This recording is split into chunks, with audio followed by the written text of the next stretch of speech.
What's up? My name is Colby Sharp, 5th grade teacher in Michigan. Welcome to my channel. We're trying to help kids fall in love with reading. We try to help kids read more. Today, what we're going to be talking about is reading at home, reading outside of school, kids reading, not sitting in here in the class. Do I give them time to read in school? Yes. Do I give them access to lots of books? Yes. Do I give them choice in what they read? Yes. Are they part of an amazing reading community?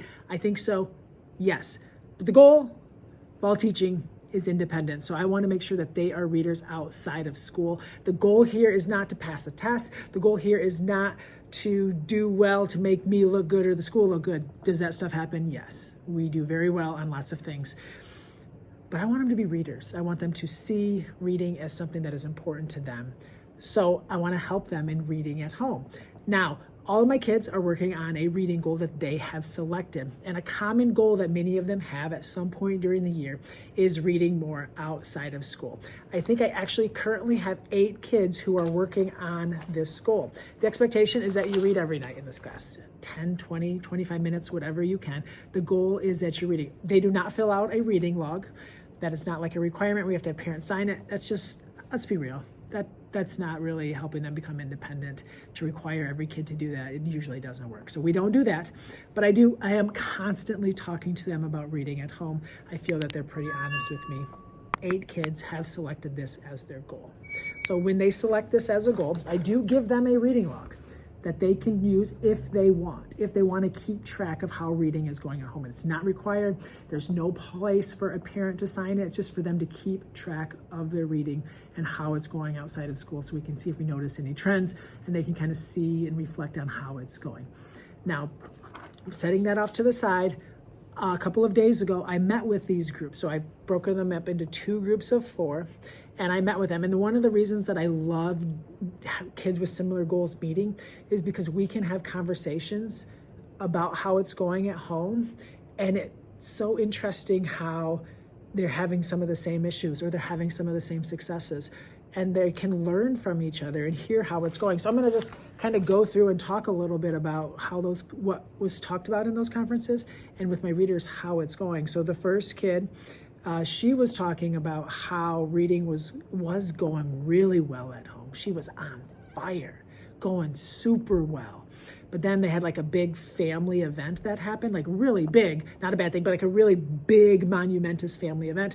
And since then, she's really been struggling, but she was hoping to get back on track. And we were able to use that as an opportunity to discuss how, you're not always going to be reading a ton at home. There are going to be peaks. There are going to be valleys. Do we want to stay up here? Yes. But sometimes we're going to be up here, and sometimes we might be down here. So we just kind of helped her to see that was okay, that she wasn't reading a ton. I even said, if I was where you are, I probably wouldn't be reading very much, because, life happens.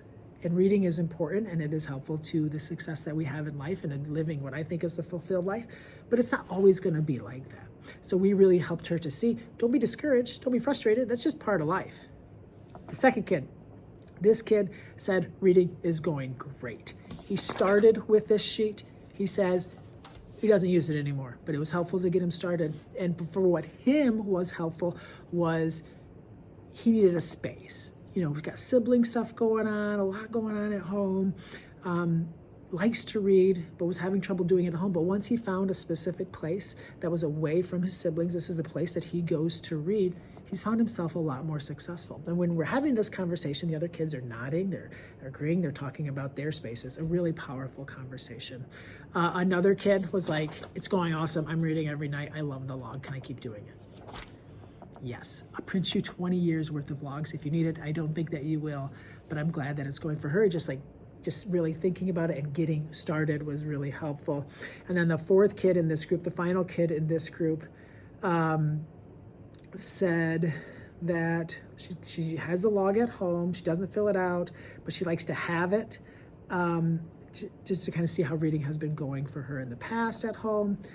So for her, this is a newer goal to her. And that's another thing with these groups. Kids kind of move in and out of different groups as their goals change.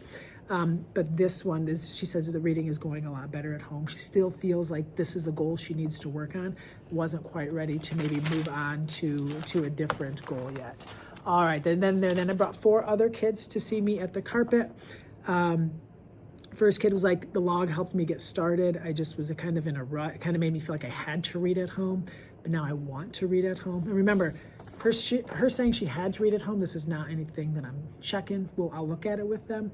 It's not anything that their parents have to see or their parents have to sign, but she said it helped her to just start getting in that routine, helped her to start. And you know, like if you've ever tried to create a new habit, like those first few days, those first 7 days can be really tricky, but once you get into the flow of things, things can change. Another girl was like, I read every night before bed. And we were able to have that conversation.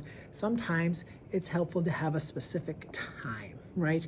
And before bed for a lot of them is a great time. So this kid said, yeah, so it's hard when like a lot, I have to read before I sleep. Maybe I do, maybe I don't. But if I'm planning to read before bed, that is just like part of who I am, part of what I do. So that was a great conversation to have with all of the kids in the group about sometimes for some kids, it works to have that set time where you know you're going to read. You might read extra at other times, but having that set time before bed, it can be really helpful for a lot of kids. The next kid we had, she wasn't thrilled with how it's going. She didn't feel like she was reading as much as she wanted to at home. And we started to talk about how much she's reading at home, how much she had been reading at home, checked out her log a little bit. And what we were able to do is really celebrate how much more she's reading. Like she was down here at home and now she's here. She thinks that she has to be here. I'm just wanting you to read some at home every night. That makes all the difference in the world. So we were able to really celebrate that with her. And then we talked about from the kid before, like maybe reading right before bed would be a way for you to ensure that you read no matter what, almost every night. So that was really, you can kind of see how they're kind of playing off each other. I'm loving it. It's awesome. And then another girl was the same way. She was like, reading before bed has really changed things. I used to have a really hard time, a lot going on. I would usually forget to read, but now that it's part of what I do before bed, I never forget to read. So I love having conversations with kids about reading outside of school because I kind of feel like that's the dream, right? That they become readers, that reading is part of who they are, not part of something that they just do for school, but part of something that they do because they love story, part of something they do because they want to learn more and they're curious about the world, the place they go to find answers. Our goal is to help kids to become readers. Do they need skills? Yes. Do they need strategies? Of course. But if they're not working with those skills, if they're not using those strategies by reading, what's the point? Pass a test?